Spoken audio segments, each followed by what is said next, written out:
technical things. Hello, and welcome to the Graphic Novel of the Month Club, the adult edition for the month of July. I am really happy about this book and our guest. The book is The Secret to Superhuman Strength, and our guest is the amazing Alison Bechdel, who is right there. Hi, Alison. How are you this evening? Hello. I am tip top, Brian. How are you? I'm good. I'm feeling good. Thank you. I'm really excited to talk about the book. I'm excited to talk about your career. Let's get right into it. Let's go straight for it. My first question is always this: why comics? Not just so to me, you're a superb writer. You're a good writer, and so like I'll even narrow it for you. Like, why do all the extra work of doing the comics? Do you know what I mean? I know exactly what you mean. Yes, that's an excellent question.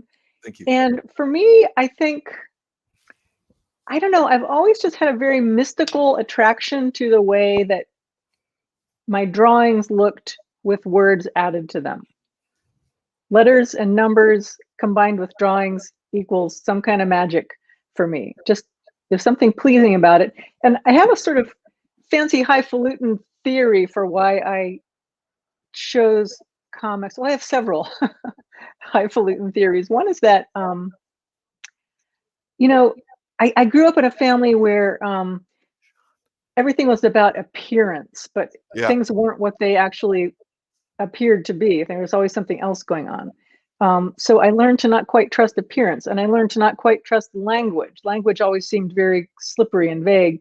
And so comics is a way of almost kind of combining the strengths of language and the strengths of images to get a little closer to being able to say something true about reality. Yeah, no, absolutely. That makes a lot of sense. And given what we've read your background, that answer makes a lot of sense to me.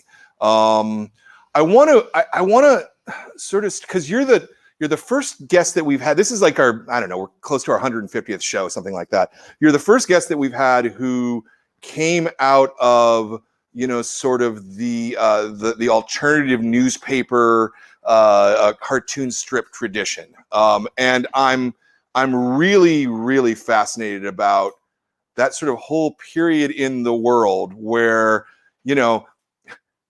because for decades, right, traditional newspapers were all that face to the public. And then kind of in the, late 60s, but mostly the 70s and the 80s, alternative newspapers sprung up in every major city. And they had cartoons, but not the cartoons that you got in the regular newspaper. It wasn't, High and Lois and Calvin and Hobbes. It was, it was Dykes to Watch Out For, and it was This Modern World, and things that were a little askew. So can you kind of sort of talk us about the roots of those days? Because you're there at the beginning. Yeah, well, I need to correct that story a little bit. Please, correct anything that I say wrong. Wait, I'm having this weird experience of whenever I talk, I fill the screen. Is that just the way StreamYard works? It doesn't have to. We'll put you in a two-shot here. Yeah, because it. There it goes. Oh, yeah, no problem. Oh, God, it's not just a problem. like I'm looking at this. Yeah, no. It's all good. It's all good. Whew. So I ended up getting into a few alternative weeklies, but I was like alt weekly. I was too like marginal for even the alt weeklies to consider. I think it was 1997 before I made it into a real alt weekly. And I started syndicating my work in like 1984, I think. Okay. So that's like over a decade of like toiling in the invisible gay and lesbian subculture margins. Yeah. Like it was the stuff I was doing, which looks pretty tame and harmless now, this little lesbian soap opera, it was unthinkable that would run in the Village Voice in the 1980s. It was just too out there, too marginal, and so it was a real struggle for me. Well, actually it wasn't a struggle. I was quite resigned to that. It was like, that's just reality. Fortunately, I have this amazing subculture with its own growing,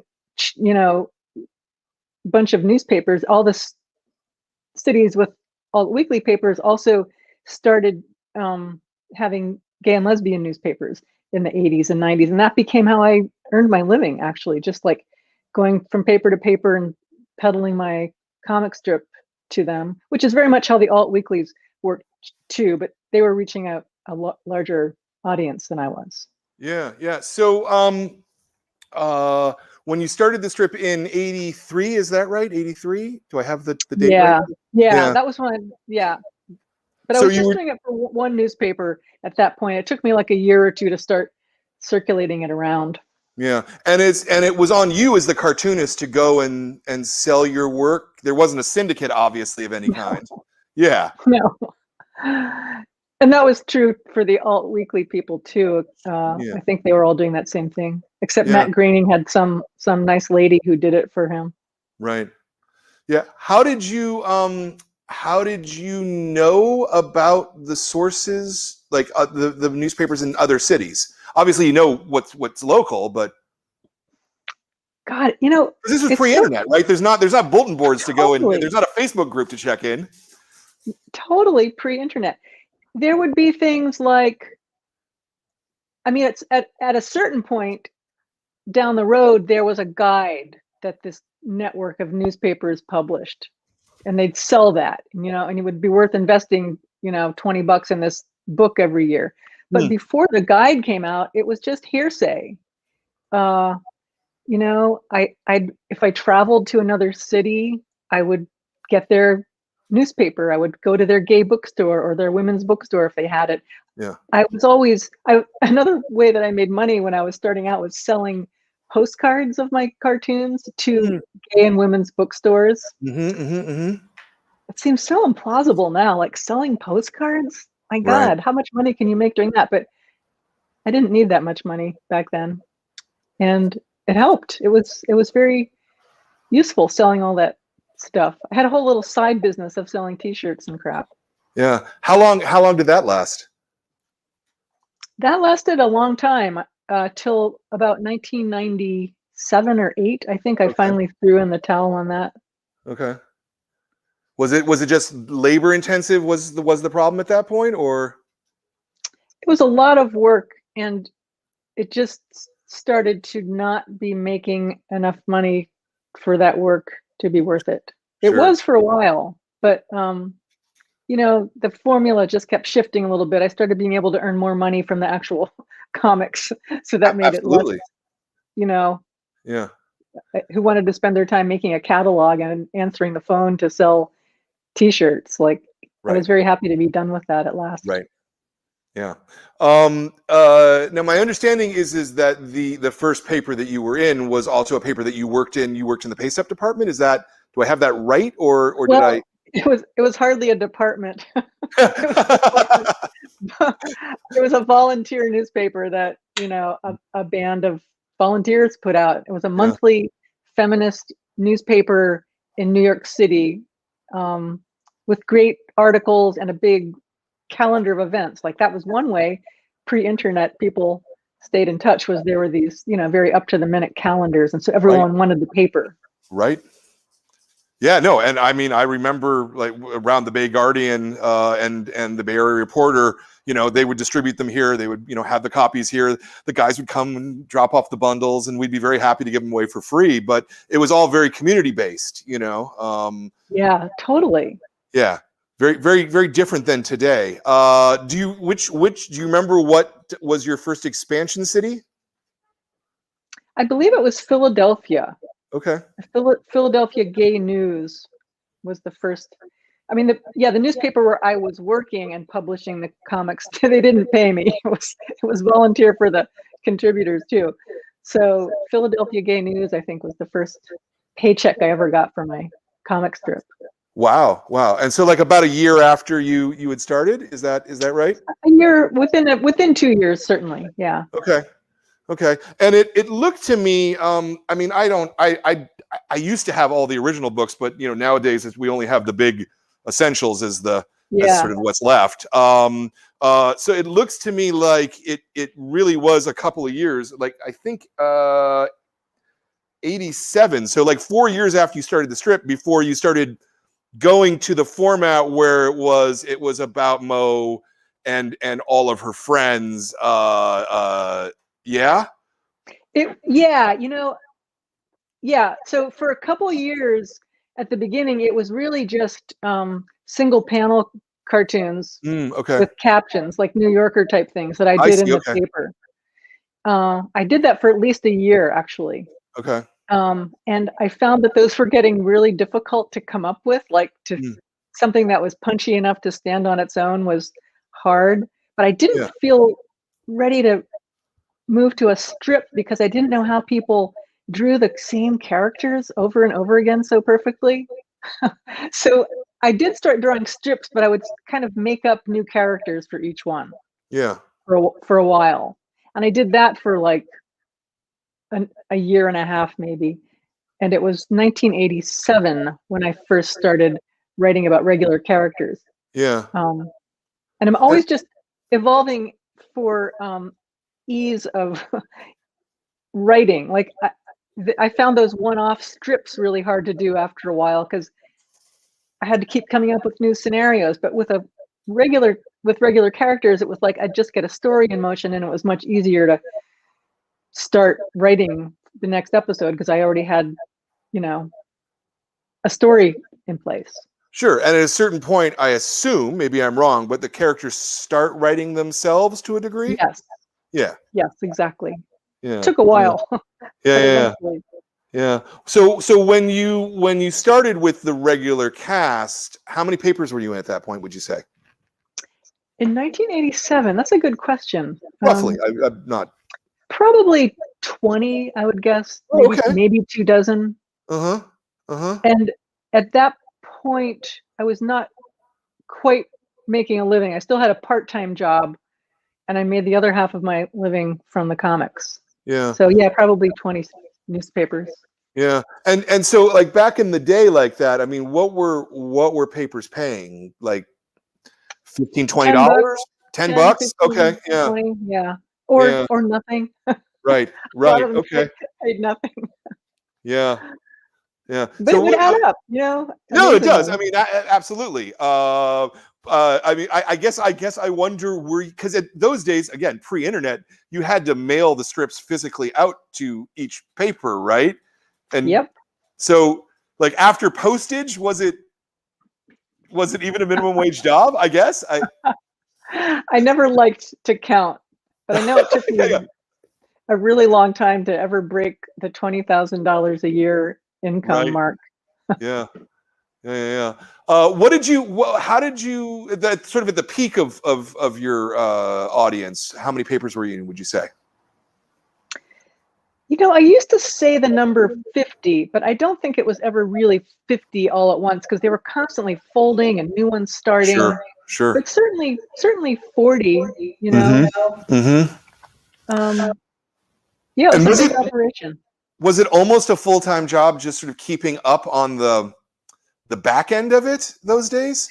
I hired friends to do that for me because I just couldn't bear it. It was too demoralizing to keep track of how much money people owed me, and so I had someone else like do that billing part for me. I kept, I kept tabs on it, but not in that. I imagine you had to chase people too. Back oh in my the day. God! Yeah, it was awful. Yeah, I would try to just only deal with that every couple of months. Yeah. No, I understand. I wonder, just because I'm a little younger than you. Sort of what the scene was in terms of the split between women-oriented places and gay and lesbian. Because at least in San Francisco, my impression was that the gay alternative press there was the gay alternative press, and then there was the much smaller lesbian alternative press, and never the twain shall meet, right? Like there was like almost a hostility between the gays and the lesbians, which I always thought was very strange. I think that might have been the case in some larger cities, but I was in the Midwest. I was in the Twin Cities at the time that I started doing the regular characters, and we had like several gay papers, and ours was called Equal Time because it was very intentionally for both men and women. That was like our shtick. Yeah, yeah. And it's hard to say anything general about all of that. Oh, For sure. us, it was really exciting to work together, and we were always getting angry letters from lesbians who felt like we weren't giving them enough attention, and gay men who didn't want to read the lesbian articles. Right, right. We always felt like we were succeeding at what we were doing. Yeah, But there was a rift in terms of business model. Like certainly the gay papers, the gay men focused papers had a lot more resources, and many of the papers that were women only, like just for lesbians, they didn't have any money, yeah, and those were the papers I'd give it away to. yeah. So it Well, was always just trying to calibrate all of that. yeah, my impression from the distance was always that it had to do more with advertising than anything else. That there were. Especially as AIDS started to happen, and there was both this big rush of phone sex ads, Right. and then all the pharmaceutical ads that really supported so much gay publishing for a long time in the 90s. Yeah, yeah. It's got to be fascinating for you that how much culture has changed since then. It is, and I'm really glad that you're asking these questions, because I think like by tomorrow I won't even remember this stuff. I'm already forgetting what it used to be like. Yeah. Yeah, no, it fascinates me, especially, being here in San Francisco. And I'm a straight man, but I could see all of the things that were going on in the city, and how the culture moved from being a subculture, even in San Francisco, which is known for that, to really being culture. It's fascinating to me, and I kind of love the fact that nowadays in San Francisco, right, like on our mountainside, there's a giant like glowing 40-foot high pink triangle during Pride with like lights beaming across the city. Like it's hard to imagine that 25 years ago, at even a little bit. Yeah, totally. Yeah, I don't even understand queer culture anymore. Like you can buy lesbian Avengers t-shirts at Target and rainbow shit anywhere. It's crazy.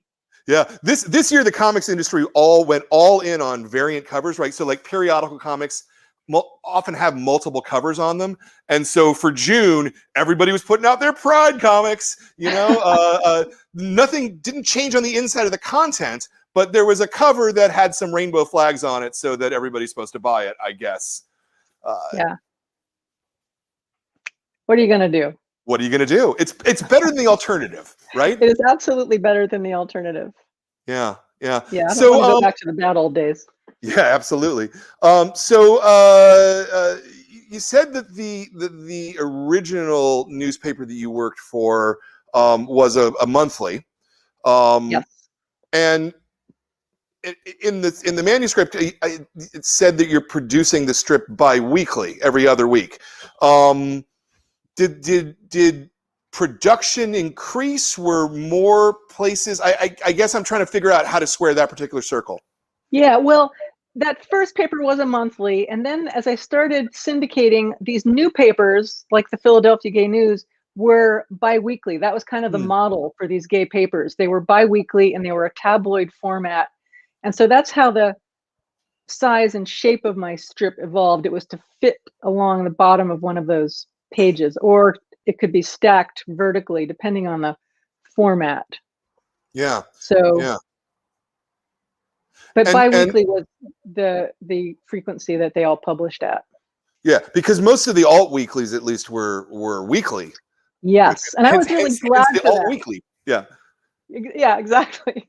No, the idea of doubling my output was very daunting, and actually, that 2-week schedule enabled me to tell more involved stories. Like, they became over time quite long and dense. They took Sure. this, they filled the same space, but my writing got smaller and the panels got like more packed with details. But I could tell a pretty nuanced story in that space. Yeah. So let me ask you maybe about some of your inspirations on when you get to the format of, so you've got a page and you've got 2, 4, 6, 8, you know, you got between 9 and sort of 15 panels on any page.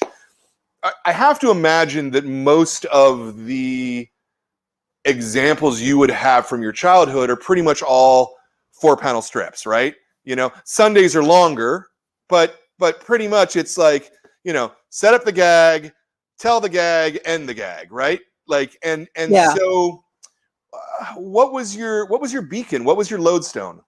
Was there one? You know, that's a good question.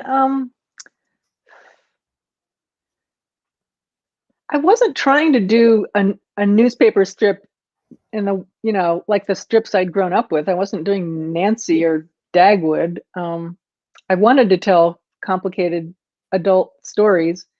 You know, I feel like I invented this structure to meet all these exigencies, you know, to fit the size of the paper and to all that stuff. But I was certainly looking at other. I was reading the alt weekly strips. I was reading Life in Hell, which is often just, you know, a few panels or even just one panel. And Linda Barry had that nice 4-panel grid. Some other artists, no, I can't remember. Was it Charles Burns who did Dog Boy or something? Yep. So I was looking at all of those, but I was doing something a little different. I feel like I was just kind of making it up as I went along, honestly. Yeah. The closest comparison I would almost say, and it's really a terrible, inexact comparison, would be something like Gasoline Alley, where you're following characters over time and they're aging and their situation changes over time. Yeah. You know, you follow Calvin and Hobbes every week, or every day, but Calvin never changes, Hobbes never changes, the situation never changes. Yes. Yeah. I didn't really read Gasoline Alley growing up, so it wasn't influential in that sense, but I did like the way that it existed in real time, and I wanted to do that with my characters, have them all age. Yeah. Did you pay attention to sort of like mainstream strips at that point, or Oh yeah, I read all the just in newspaper strips. Yeah. Okay. I read the newspaper strips. I was going to the comic store and getting whatever was bearable at the comic store, like Discovering Love and Rockets. Sure. There wasn't a lot of that cool alternative stuff there in those stores yet. But there was some early stuff. There was Tits and Clits. There was women's comics. Yeah. You know, 3 or 4 feminist kind of comics at the point. That stuff was hugely influential. Actually, it was gay comics, which came out in 1980, and I just happened to stumble on it like the week I graduated from college. Someone just handed me this blueprint of what I would do with the rest of my life. Like, yeah. Oh my God, I can write comics about my queer life. Yeah. But gay comics was like a second wave, the second wave of the underground scene. You know, there was all the first wave with R. Crumb and all those guys, but then the women and the gay people started up their own magazines at the time that the other stuff was sort of dying down. Yeah. But yeah, gay comics, Tits and Clits, all that stuff was my biggest, you know, inspirational fodder. That's the stuff that was really shaping what I was thinking about and writing about.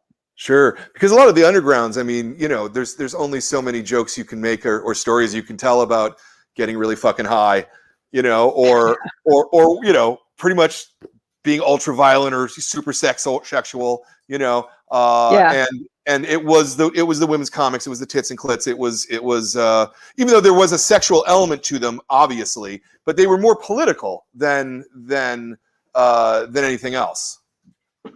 Yeah. And then there was also Weirdo. I loved Weirdo in the 80s, which was a lot of wonderful R. Crumb stuff and a lot of Aileen and R. Crumb's collaborations would show up Yeah. in there, which I always loved. And Raw as well. And so I guess my next question would kind of be, why weren't you, or did you try to work for Weirdo, for Raw, for those other publications, or were you just like, no, I really like my field? Okay. It never occurred to me. It was like, it wasn't even a question in my head. I just knew what I was doing was not a fit, and they would just like reject me. So I didn't risk it. But you know what, Brian, another source of inspiration for me was American Splendor. Yeah. And Harvey Pekar actually reached out to me to illustrate some pieces once. And that was my big crossover moment. That was so amazing. It was Joyce's doing too. Joyce got in touch with me when I was gonna be coming to Cleveland, and we all had breakfast, and I did some work for Harvey, and that was just this amazing, feeling like I was part of the real cartoonist gang. I love that. Did you change any way that you approached comics, working from somebody else's script, or? It was fun working from Harvey's script, not just because he, was such an excellent writer, but it was a relief for me at that point to not have to write and draw. It was kind of fun to just, all I have to do is make the pictures. That's awesome. Yeah. Well, that's great. I'm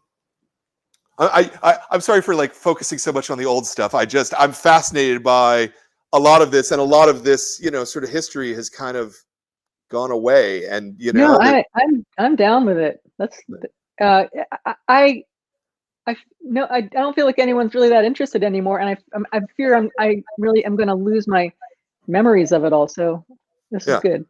Yeah, well, it's one of the reasons I want to talk about things like this, because I do think that people care. Actually, I think people care tremendously. They just don't know that they care yet. If you see what I mean.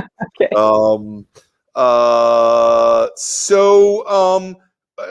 At what point did you start to make your living fully as a cartoonist? Was it after the first Dykes book was published?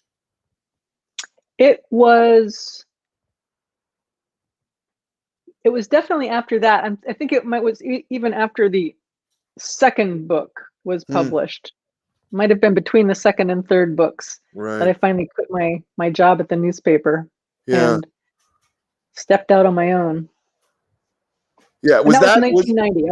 I was 30 years old. Yeah, was that scary? Was it liberating? It was very scary. It was a tricky thing to do. Like I really didn't, have a cushion. Like, and I was at this point where I knew I suspected very strongly that I could do this. I could make my money just doing my own work, but I didn't have enough time to do the work because I still had this other job. So it was this very much this leap of faith that I had to take. Absolutely. Like, if I'm going to believe in myself, I'm going to quit the job and make it happen. And that was daunting to do, but I did it. Yeah. So 1990, and when did Fun Home come out? 2006. Okay. So there's a 16 year period in there before you went to become a full-fledged graphic novelist. What was that period like, I guess? Because it seems to me that a lot of the sources and the papers that you were working for were not sure things, right? There was a lot of uncertainty about the whole process. Am I wrong about that impression? No.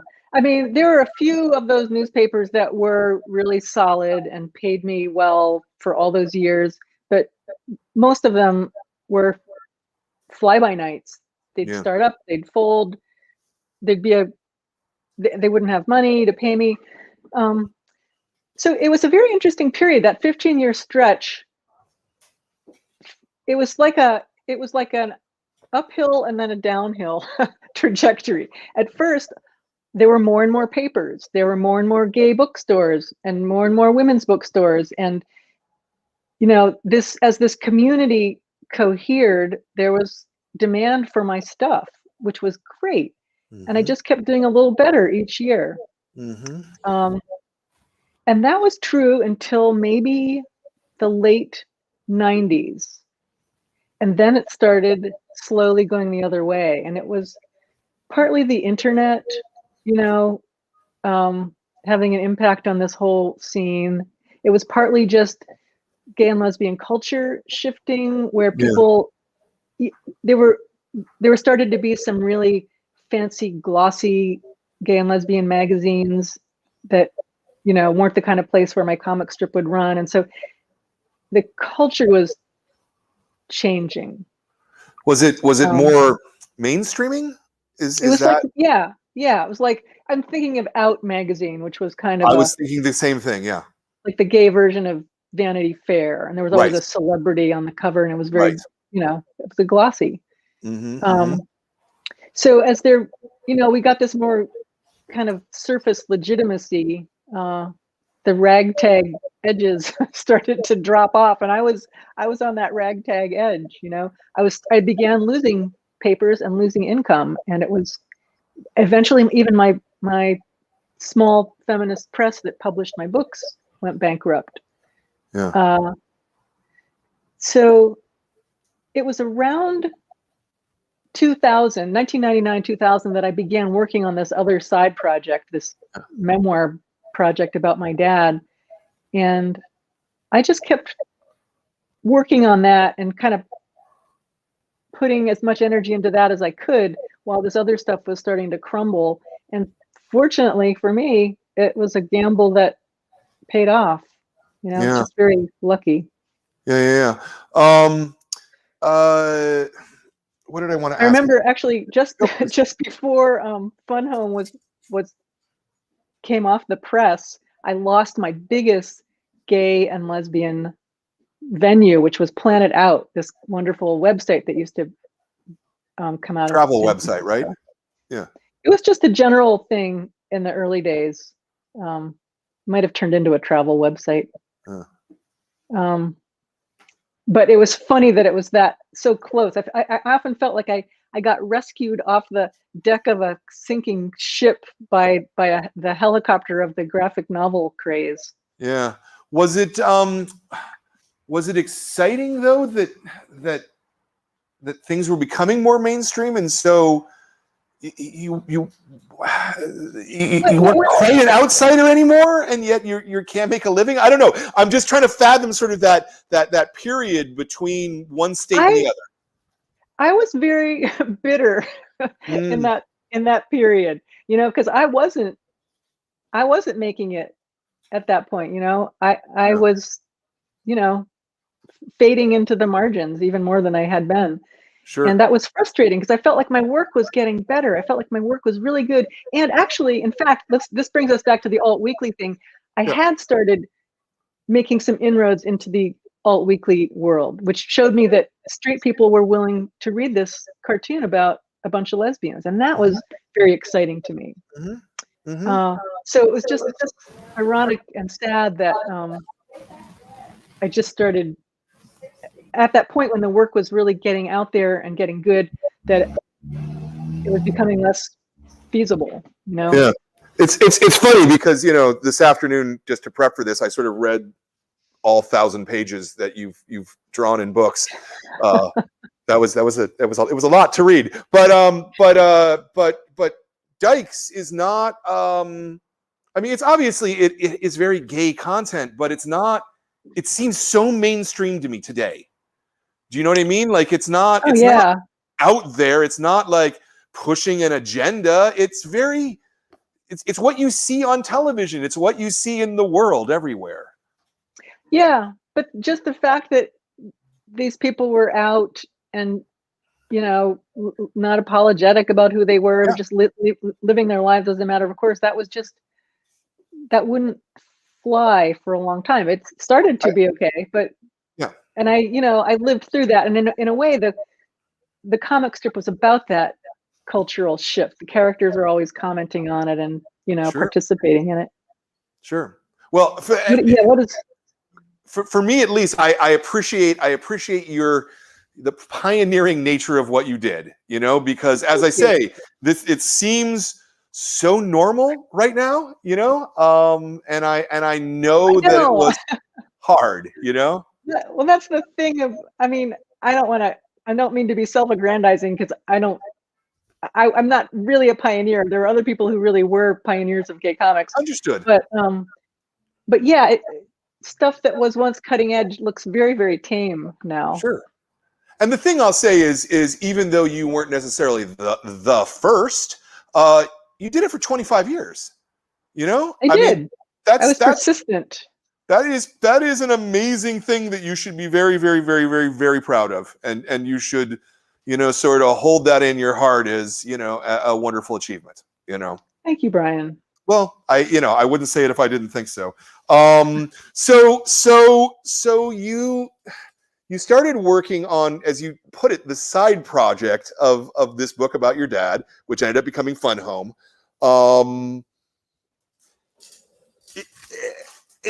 How did the context for that work? I'm assuming you always sort of had it in your brain, it's going to be a complete book by itself. It's not going to be serialized somehow. I didn't really have a clear idea about it. I knew for a long time that I wanted to tell this story. And in the early days, I thought I would do it as a book, as just text, you know. But as I was becoming a cartoonist, it just became clear that that's how I told stories now. So that's how I would do it. And of course, Mouse came out in those years that I was learning my trade, and I saw what he had done with this form. You know, told this kind of story no one ever thought you could do in comics. So that just, you know, tilted the whole pinball machine, and people started doing all kinds of amazing work. For me, it was also Howard Cruz's graphic novel Stuck Rubber Baby that he did in the mid 90s that really was a direct inspiration. I knew Howard and sort of went through that period with him as he was, you know, just doing that brutal, incredible amount of work that it took to, you know, illustrate 200, 300 pages of a book. Yeah. So, you know, eventually I felt like I wanted to try that myself. Yeah. And, yeah. It was almost surprising at the time that Stuck Rubber Baby came out through DC Comics of all places. I know. I mean, it was through the Piranha imprint, but still, you know, what you think of as a very staid, very conservative, especially at that time, company, and they were willing to publish that kind of a memoir. I thought was pretty bold, you know. It was. Did you? I mean, what did you think your prospects for selling the book were? Were you thinking that you were going to try to go to a DC or a Fantagraphics? Well, no, because, you know, by the time I really had like a proposal or enough of that book done to submit, it was 2003. And then the graphic novel juggernaut was well underway, and I thought of Pantheon, like that's where I was going to send it. Pantheon said no. But I also, you know, from my whole career up until that point, I had just been on my own. And around 2000, 2001, after my little publisher went bankrupt, I went out and got an agent. And I'm so indebted to my amazing agent for just having much more of a vision for what this book could be and what I could do with my work than I ever did. So she sold it to a big publisher.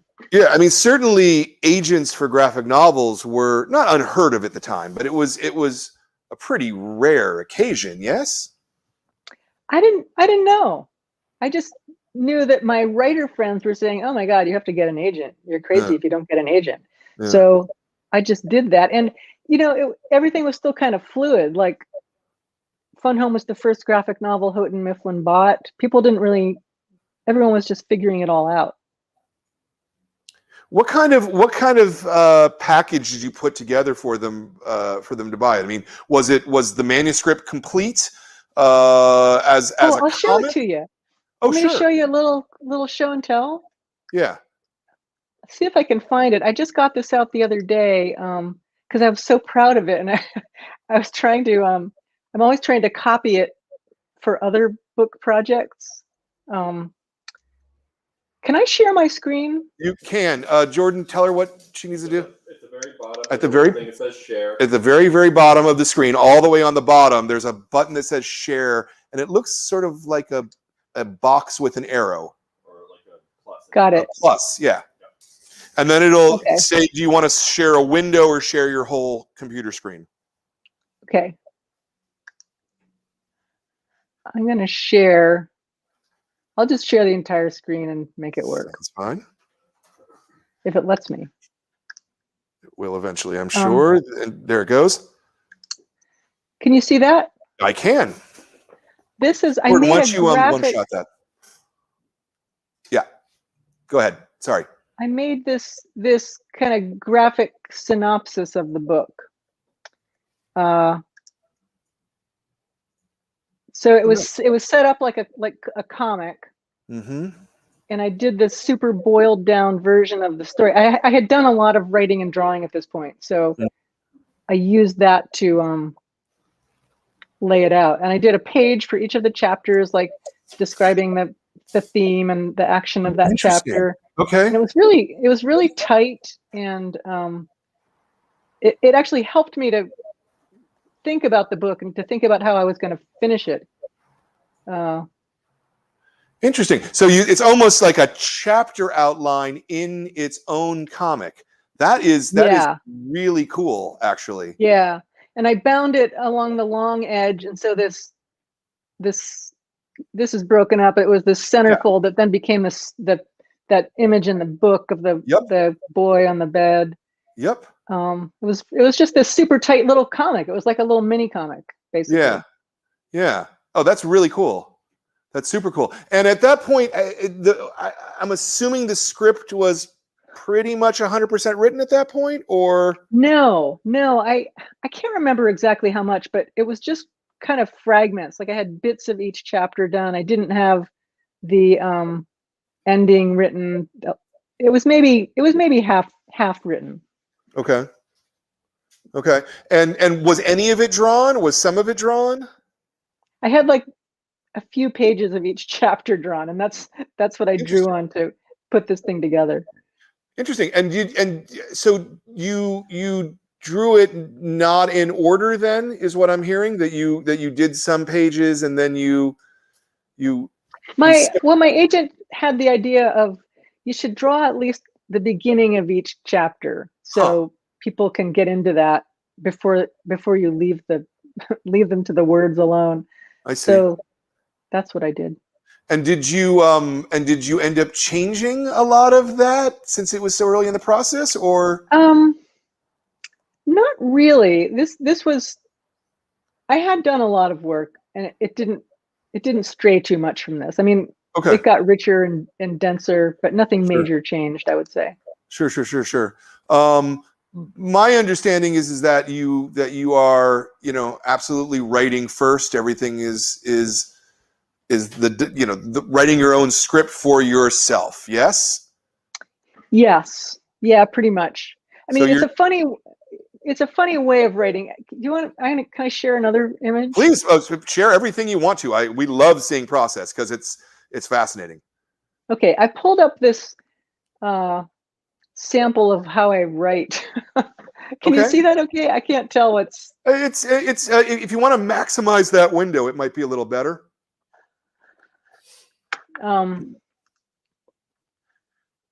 So I write in Illustrator, in Adobe Illustrator. Interesting. And so it is writing. I mean, I'm typing, and I have this font made up from my actual hand lettering, but it's a visual kind of writing. Like I'm using panels, and I got my dialogue balloons, and I'm often bringing in sketches of things, to see how stuff is looking. But often I'm just, sitting here typing like this and making Yeah. balloons, and just playing around with this composition until I have it written.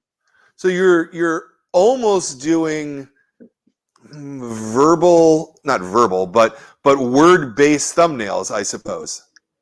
Yes, yeah, and actually, you can see. Often I'll write little descriptions of what the image is going to be. I guess I don't have any on this page, but I just will put an explanation there of what the image is going to be. Yeah, yeah. Fascinating. And that, yeah, so that's actually for the benefit of my editor. So Okay. I can show this stuff to her and she can edit before I go to the work of making all the drawings. Yeah, I mean, it almost seems fourth dimensional to me in terms of how you're thinking about the page or how you're thinking about. I like that. Right, because you are working it out in space, obviously. Yes. And in time, but it's also you haven't drawn a thing yet. I'm fascinated by this. This is amazing to me. Yeah, I mean, and it's endlessly flexible. I don't have to worry about mistakes because I can just, delete something. It's just gone. Yeah, sure. It's a very messy process, though. It just gets so much stuff on the page eventually that I can't even tell what I'm doing, and I have to start deleting stuff. But that's what I do all day. That's super neat. And so at what point do you start doing the art itself? And do you begin with thumbnails? Do you like thumbnail it all out first? I don't. I mean, okay. Because I just start drawing. Like I'll print this page out and start doing sketches. Nice. Oh, we're going down into the abyss. Watch out. I can show you a little bit of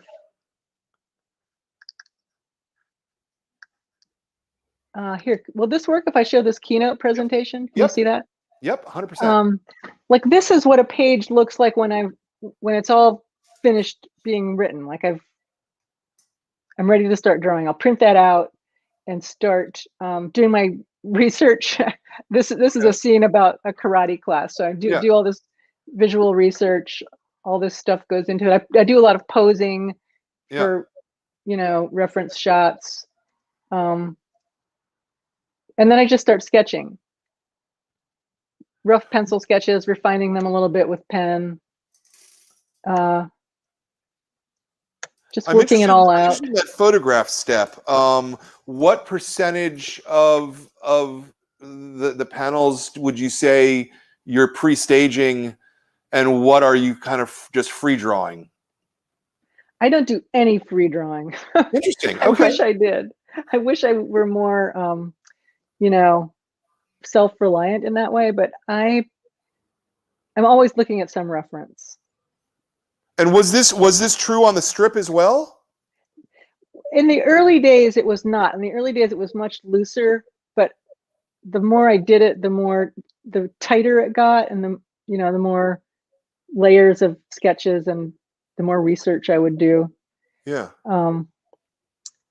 So then here's my pencil when I get everything figured out and get everything tidied up and just boiled down to this pencil line.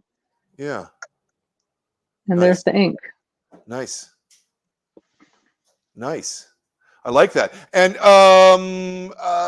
you're drawing physically, right? You're at Yeah. Yeah, I can't do that digital stuff. I mean, I work on the computer. I do a lot of cleanup in Photoshop, but I try to spend as little time as possible on there.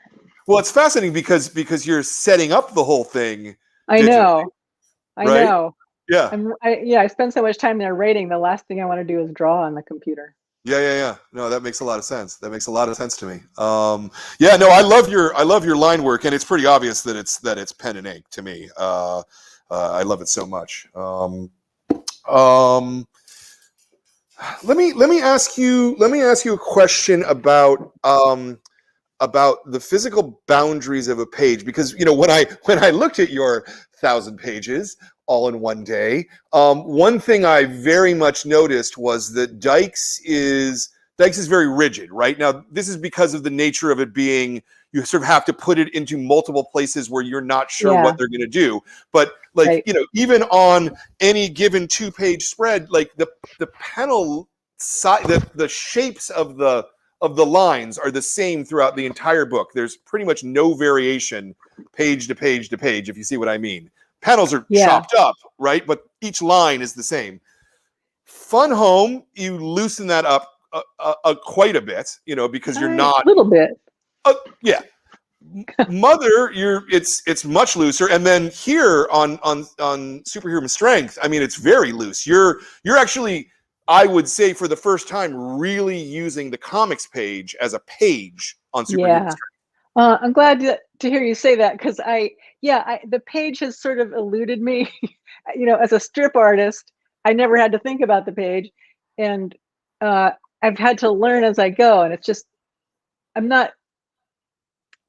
don't read a lot of like mainstream comics which have like mind-blowing page layouts. Sure. I was reading Weirdo, where they did, it was like R. Crumb doing his little regular boxes, you know.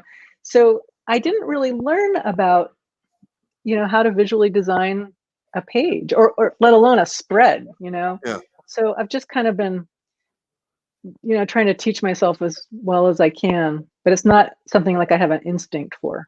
Yeah, well, I mean, you're certainly grasping it a lot better. I mean, there are certainly sections in here. I think particularly that scene where you're climbing up the mountain and then you've got to rush down, but the rush down is an inset panel, and it really moves through time and space, right? Because comics are as much time as they are space, unlike many other media, and it seems to me that, you know, in strips, it's only about time in a way because of the rigidity of the panel. I don't know if I'm actually making any sense because I'm not a cartoonist.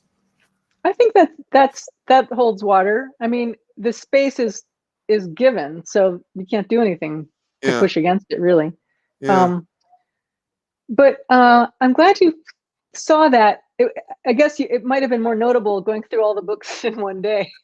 But this book, this Secret to Superhuman Strength, was so much about, you know, like the world, like the way the self relates to the world outside, that these pages where things would like burst off the page felt really critical. Like I needed to get the story to like push like out of the book. Yeah. Like just and it was hard. Like it's really complicated, so much more complicated to design a bleed than to just do a regular grid page. Sure.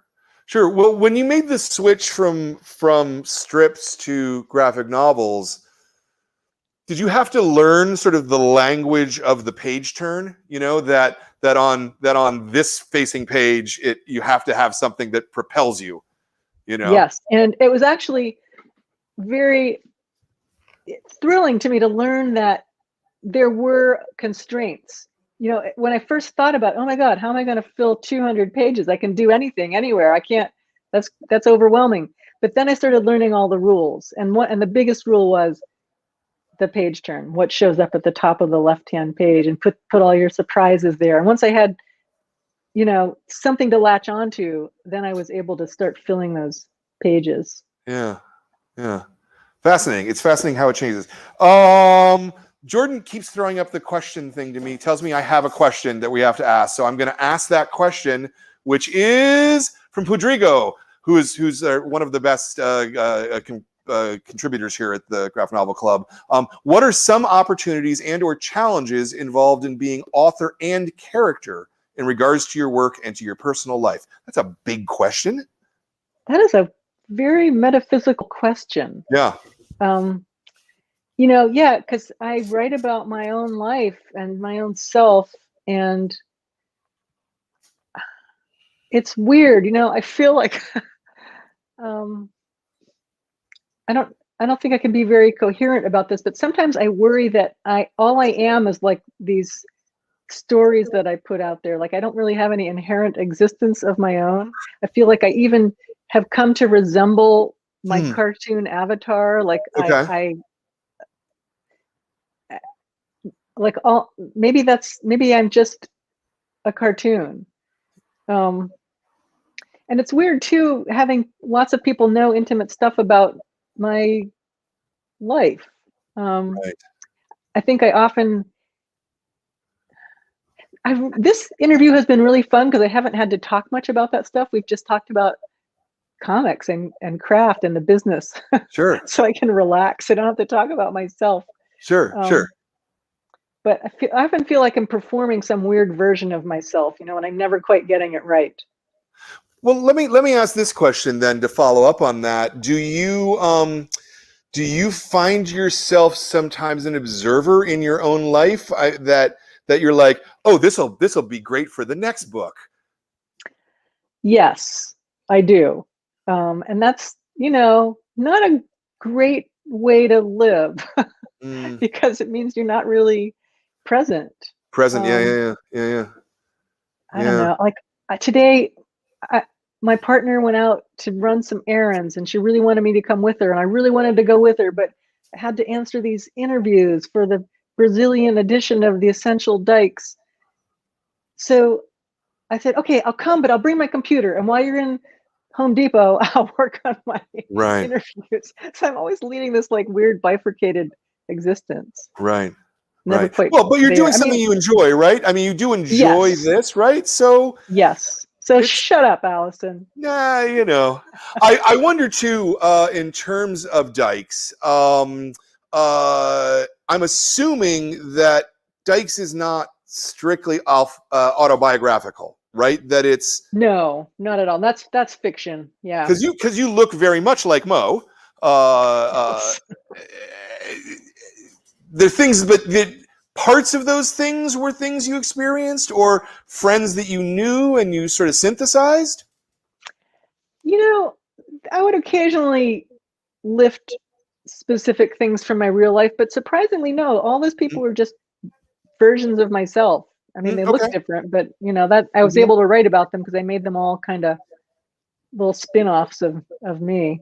Yeah. And I just made it all up. It's funny to me that some people really think that those women existed somewhere and I was just like dropping in to sketch them once a week or something. Sure.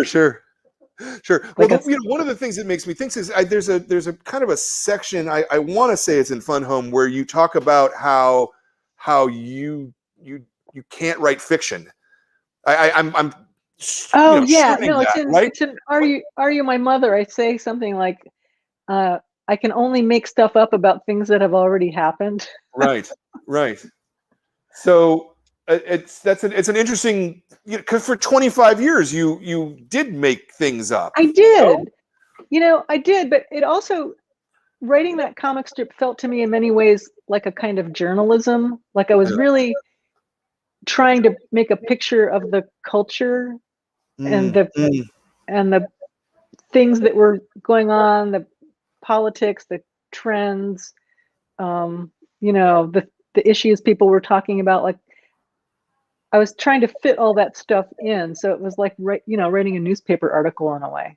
Yeah. Okay. I guess that is different than writing about purely.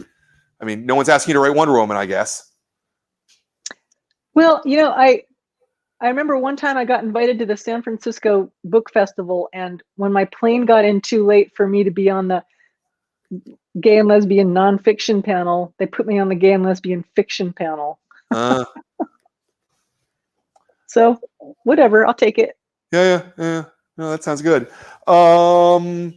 Let's see. We got one more question from the Q&A. Let us go. It's from Zoe, who is my manager at my store and who is so shy and doesn't want to come over on camera and ask themselves. So I will ask the question for them. Is Zoe an armadillo? What? Is Zoe an armadillo? Zoe is not an armadillo. No. Oh, okay. I can't quite see a little bit of an armadillo. Okay. It's a pangolin. A pangolin. Oh, okay. So anyway, Zoe asks, while reading Superhuman Strength, I was really glad you seemed to avoid the traditional and rather boring weight loss, fat phobia that often feels intrinsic during discussions of exercise. Thank you, Zoe. Was that intentional? I was wondering where the question was. Was it intentional? And if so, was it difficult to keep out of your writing? It wasn't difficult to keep it out. I did, though, struggle with wanting to talk about fat phobia and, you know, all the bizarre cultural attitudes toward our bodies that, you know, exercise inevitably gets caught up in. But I had a fat friend who I was consulting about some of this, and I was saying, is this offensive? Can I do this? And she said, yeah, don't do that. You don't have it quite right. Thank God I had a sensitivity reader. But in talking with her, we agreed that, you know, it's a more powerful statement for a woman to write a book about exercise without ever mentioning weight or appearance than to take it on as a topic. So I was like, great, I'm just gonna leave all that shit out because I don't care anyway, you know? Yeah, no, that makes sense to me. You have a follow-up, Zoe? No. Thank you. Very good. Let me ask you just a little tiny bit more about comics and your history of comics. In the books, you certainly talk about being exposed to Charles Addams and the Addams Family. I see you reading Mad Magazine. I see you reading Richie Rich. Can you sort of talk about comics in your household? And the reason I particularly ask is because both of your parents were, at least at one point, teachers. And you're clearly very well read, and your parents were clearly very well read. And so I wonder about the cultural expectation of comics in your household. That's a great question. My parents did not have any kind of negative attitude toward comics. Charles Atlas, Addams. I just wrote about Charles Atlas in this book, but Charles Addams was a huge influence because we got the New Yorker, and I would just, long before I could read, I would thumb through that magazine and just look and look and look at all those crazy cartoons, trying to figure out what the hell was so funny about them, you know? So we had the New Yorker, we had Peanuts. There was like all these volumes of Peanuts that I think my dad bought. We had Bill Malden. We had all kinds of comic books. And we just, you know, it's just, there was no echelon, you know, they were on the shelf with the other books. But pretty traditionally in that period of American culture, I mean, comics were looked down upon. So can you attribute that to anything in particular on your parents' behalf? Probably not, but. Well, I don't know. My dad was always kind of trying to be hip and cool. So it was through him, I think, that he got me my first subscription to Mad when I was like 8. Yeah. Over my mother's objections. Yeah. She didn't think I should have that stuff at that age, but he prevailed. I think he just thought it was cool, you know? Yeah. Mad's a little much for an 8-year-old sometimes, depending on when you were reading Mad. I mean, that's a good thing, probably, but yeah, it was the late 60s, early 70s was when I was really mainlining it, and it was, I think, the golden years. Yeah. Yeah. I mean, very culturally critical, you know, though very straight culture too, you know, and very sort of mainstream culture, but very critical of those things. It's kind of an interesting place. Yeah, I mean, I love the movie parodies. I've to this day, there's so many movies I haven't actually seen, but I've read the Mad parody, so I feel like I've seen them. Oh, I love that. I love that. Do you see the influence of Charles Addams and Mad in your own work? I do. I mean, in a sort of philosophical sense, Addams, I see, like, Addams has just influenced everything that I do in the way that he navigated that space between the caption and the image. There's just always this ineffable gap or space where your brain would just stop. And that's always been so exciting to me, you know, knowing how to to blend the words in the pictures, how to not over explain in the picture what you're saying in the words, and vice versa. He was just such a master of that. So I'm always trying to, replicate that balance. Yeah.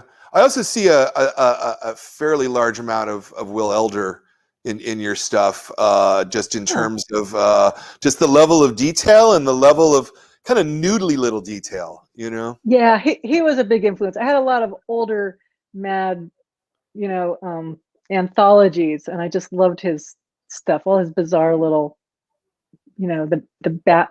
Did he do the Batman? Yeah. Batboy, and I love that one. Yeah. And Starchy, the Archie one. Oh, yeah. Those really freaked me out when I was a kid.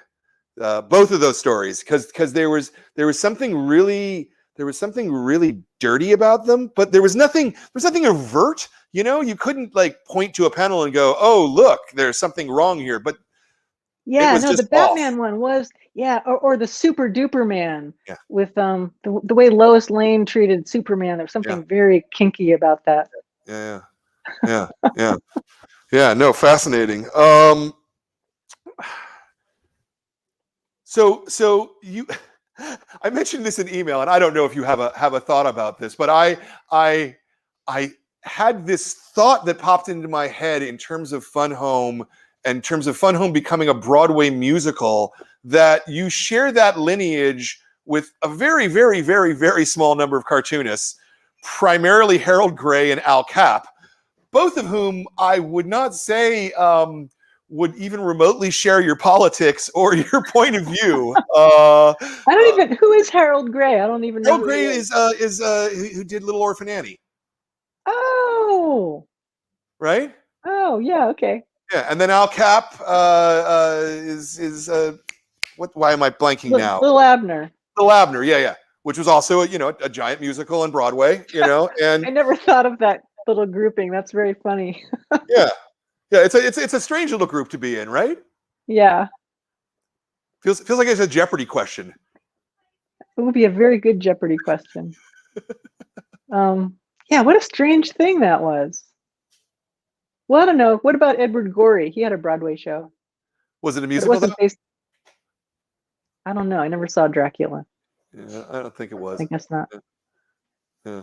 Okay. There's probably a couple other in that group. I know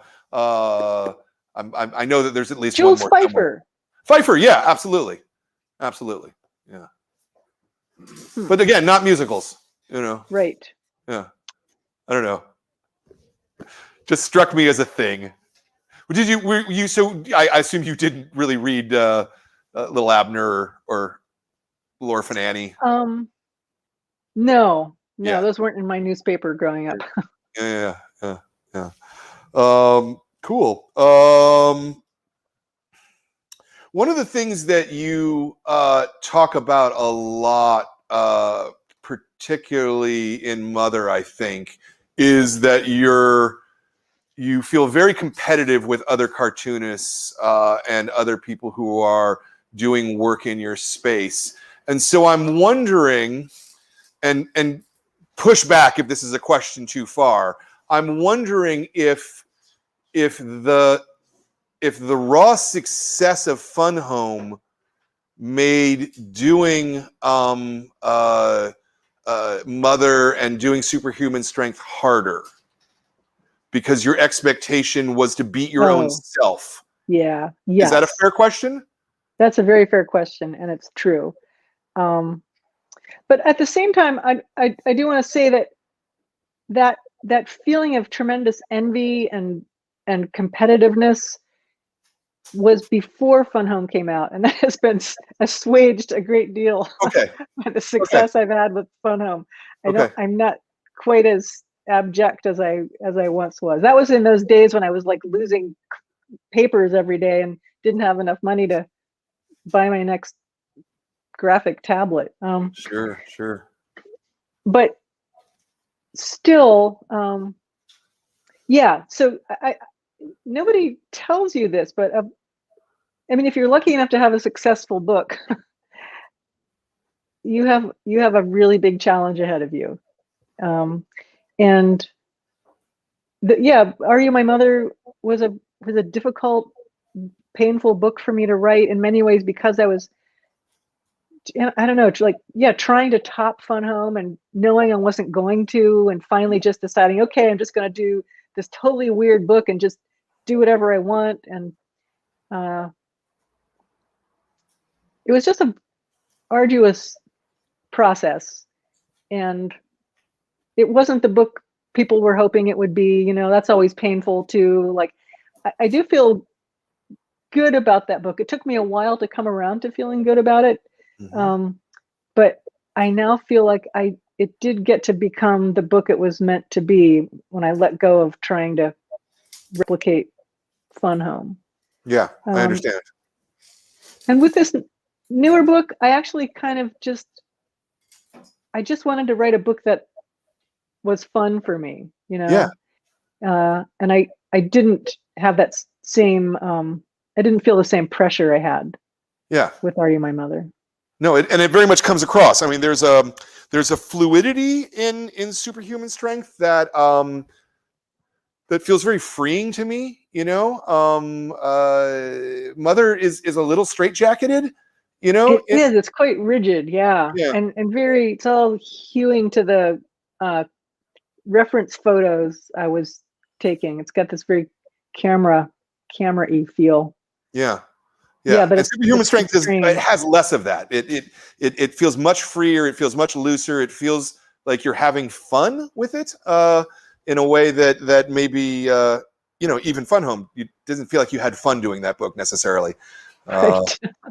Is that fair? Yeah. Yeah. It felt like that, so I'm glad it comes through in the book. Yeah. I liked Superhuman Strength a lot. I mean, I really enjoyed this, and I thought that I thought it was really strong. I actually, what I want to ask you? I want to ask you about story structure, because the one thing, and I wouldn't have made this connection if I hadn't read all the books at once in an afternoon. But one of the narrative trick, I suppose, is that you're bringing in other stories of other authors, right? It's the romantics in this, etc. You know what I'm talking about. So is that was that inherent to your original idea of what those books were? Was it added after the fact, or is it a tick, maybe a writing tick? I think it's partly a tick. It's partly very organic. Like, I didn't know going in where it was going to go, or what writers might come into the mix, but I did want other writers to come into the mix. I feel like I'm not interested so much in my own particular story, even though I am very interested in my own story. I know other people probably aren't. So I like drawing on these other, veins of material. It just feels rich and exciting to really learn a lot about some other person's experience and weave it into mine. It feels like it adds a dimension to the book, and so I just really very much like does. There's kind of a friction between autobiography and biography, right? Because they're different things, and I think there's a space in there that's really interesting.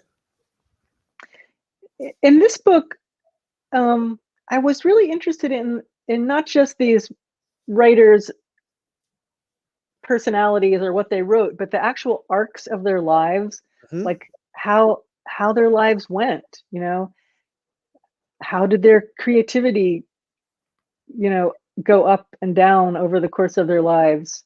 Because I was looking at those questions about my own life, like why does creativity come sometimes and not other times, and when do I know I'm doing the work I'm meant to do, and when am I on the wrong track? And so it was interesting to look at how that played out in these other creative people's lives. Yeah. Yeah, interesting. Have you ever given any thought to just doing a biography of someone or another without sort of the mixture between the two? I don't think I would like that. Okay. I couldn't submerge my own ego enough to do that. I love that. We're getting close on our time limit here, though. I'm having a really good time, and I suspect you are too, right? Like this is passing This is pretty really fast. great, Brian. Okay. Yeah. Let me ask you a couple more. I got a couple more things I want to go through here. What did I want to ask though? It was actually, you know what I want to ask you, and I'm sure you've been asked this way too many times, but I want to ask you about the Bechdel test, and has that made your life harder that this thing is named for you, and that it seems to me like a lot of people misunderstand it too and use it for reasons that maybe aren't what you intended? Yeah, it's like I've washed my hands of it. I mean, it's nice. Okay. I think the general principle of it is nice. It's about, treating women as full human subjects in stories, and that's a good thing to do. But it's just funny to have it attached to my name. It's not even my idea. I stole it from my friend. She stole it from Virginia Woolf. Right. It's just one of these cultural flotsam and jetsam things. And again, I'll take it. Sure. Does it generate like a lot of questions from reporters? Is that like a thing you're always having to deal with? I mean, I think less so now that I've kind of I never have anything interesting to say about it. I don't really apply it to movies. I don't have my own like Bechdel list. It's not my thing. So it hasn't been sticking to me in that way. Love it. Okay, a craft question. Dykes obviously is full black and white. Fun Home is monochrome. Mother is more or less monochrome, but you're using different shades. And then Superhuman Strength is full color. Can you talk about maybe the progress and the process to do that? Was there a reason that you wanted this to be in full color rather than in tone? Well, again, just like I wanted the drawings to kind of spill out of the book, I wanted the vividness of color. It's a book about exuberance and vitality, and it just seemed to demand color. But color is a shitload of work. I don't know how anyone works in full color. Like draws and colors their own work. I know lots of people do, but I didn't want to live on the computer doing all that coloring. That just seemed deadly to me. Yeah. I actually didn't even do it. My partner, Holly, did the color. If we have time, I can show you a little. I have all the time that you have. You're the one who said that okay, no, I do. I have to go to bed. It's like no, I understand. But let me just show this little. Okay, so here's my line art. I would print that out and do a little color, just a very minimal color sketch that I would show Holly. She is an artist and works in stained glass and paint, so she's knows her way around color. But oddly, she wasn't working with color. I had her do this all in gray ink wash. This is just a close up of our little codes that we had. But here she is. Here, let me make this bigger. She's coloring in the color with ink, with just the ink wash of varying intensities. Yeah. So each page that she finishes just looks like, I stuck this in. Basically, she's doing color separations. I'll show you, but sure. It's like the old way that comics were done before the digital era. Right. So here's her cyan layer. Here's her magenta layer. Here's her yellow layer. And she would be figuring out, what areas to color in on which layer. It was a hugely unpleasant, almost mathematical task. I would do one layer of shading. This is me coming in just so my hand was on each page. Yeah. And so then we'd turn that gray art into color in Photoshop. It would get tinted, and here the colors are all coming together. Yeah. I added a gray layer just for some richness. And there's my shading. Yeah. And here's Jordan's like, that's incredible. I've never seen anything like that before. You know, I'm old enough that I know exactly what you're talking about. I have some original art over here on the walls that we have the color, the original color, and it's the same kind of thing. It's that layer, that process. It's a fascinating process. Yeah. Actually. Yeah. I mean, when I never worked for any newspapers or anyone who had enough money to pay for color, so I never got to do that, but I knew how they would do it, you know, with layers of zipatone and stuff, and it was just fascinating. Yeah. But I did this because it was a way of keeping some kind of measure of control over the color, even though someone else was doing it. And it turned out to be this really rich and luminous technique. I'm really happy with how it came out. Yeah, no, it's really beautiful. It's really nice, and it's interesting to me that you're like sort of each chapter ends in black and white as well. Not fully, but particularly the end of the book is in black and white. It's kind of arresting in that sense. Well, that was an intentional decision, I'm assuming. Yeah, I've always loved Sumier painting, and there's something about the spontaneity of it that's really exciting to me. Like, you can't fuck it up. You commit yourself to this page with this loaded brush and you make it happen.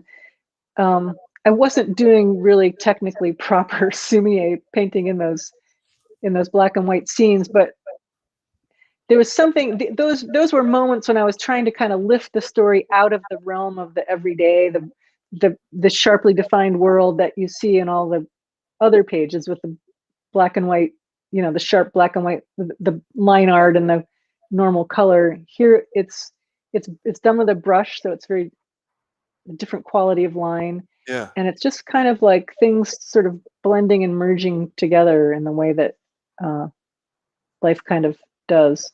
Yeah. On a certain level.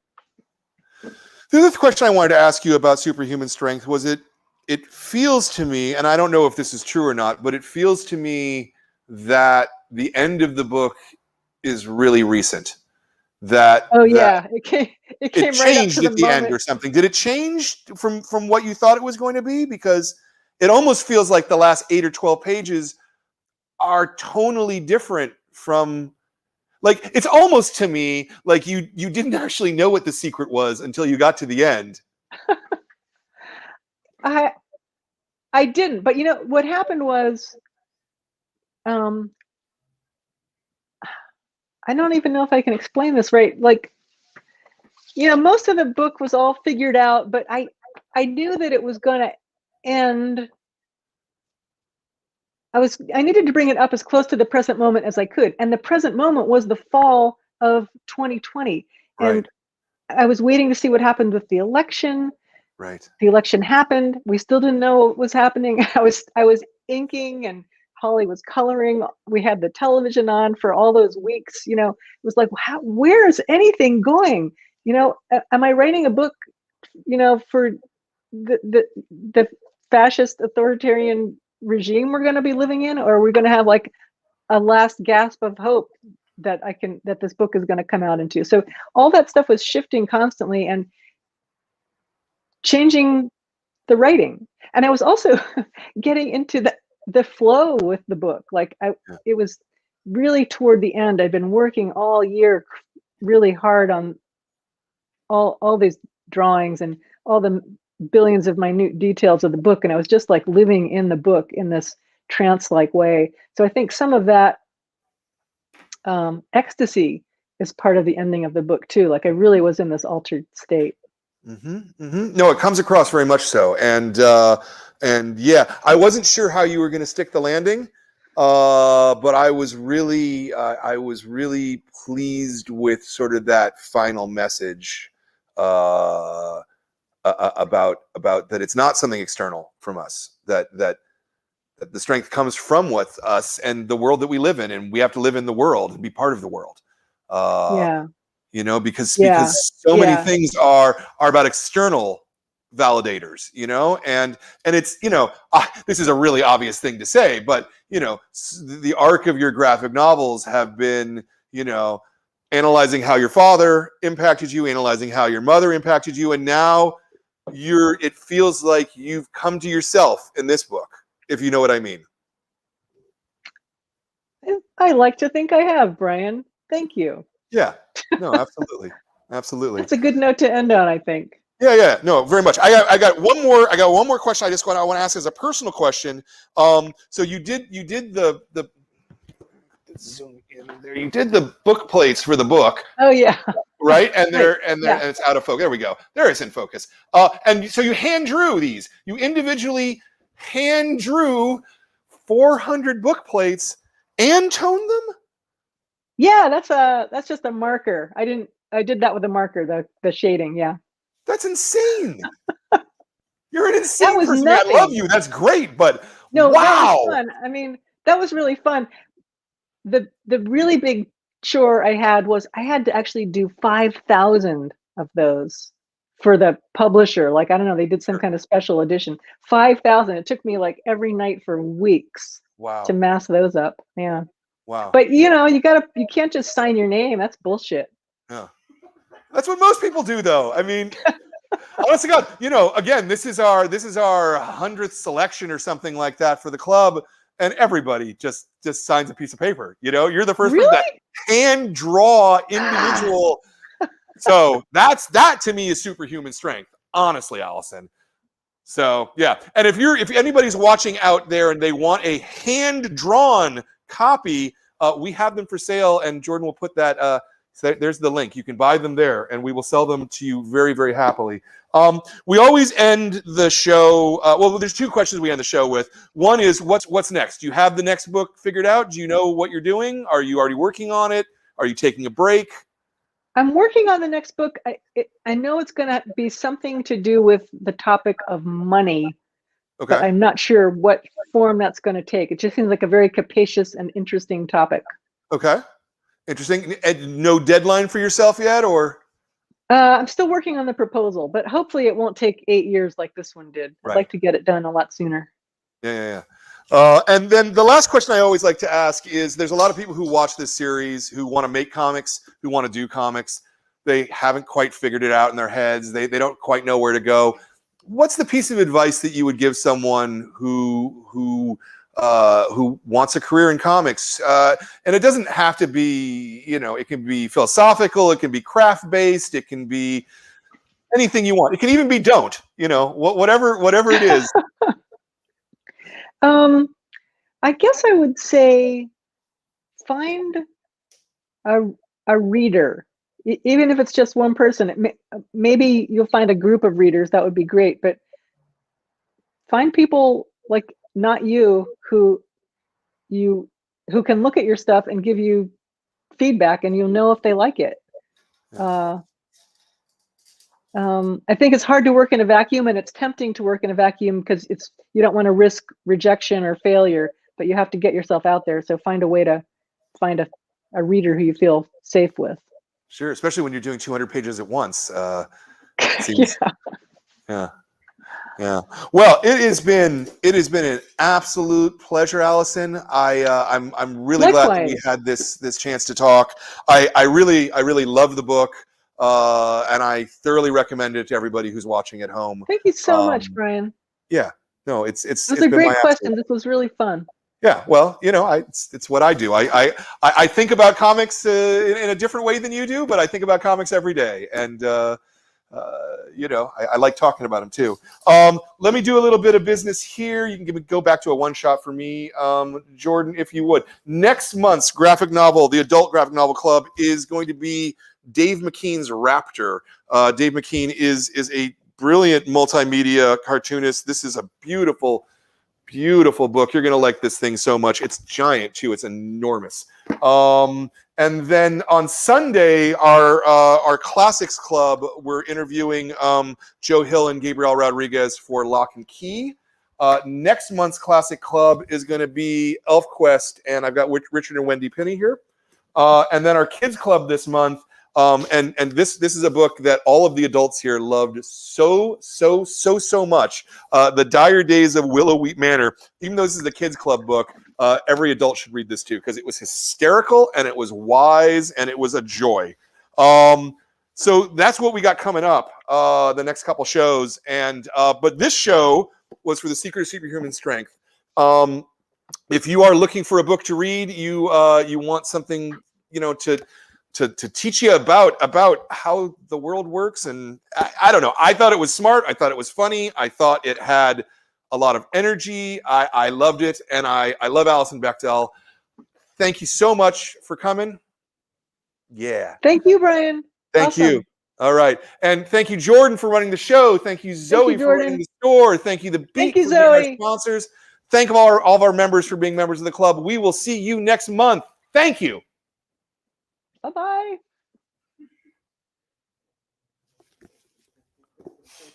Thank you for watching this episode of the Graphic Novel of the Month Club. If you enjoyed what you were watching, please subscribe and hit that bell up in the top corner. If you enjoyed the books that we're talking about and the creators that we're talking to, every month we pick a brand new book.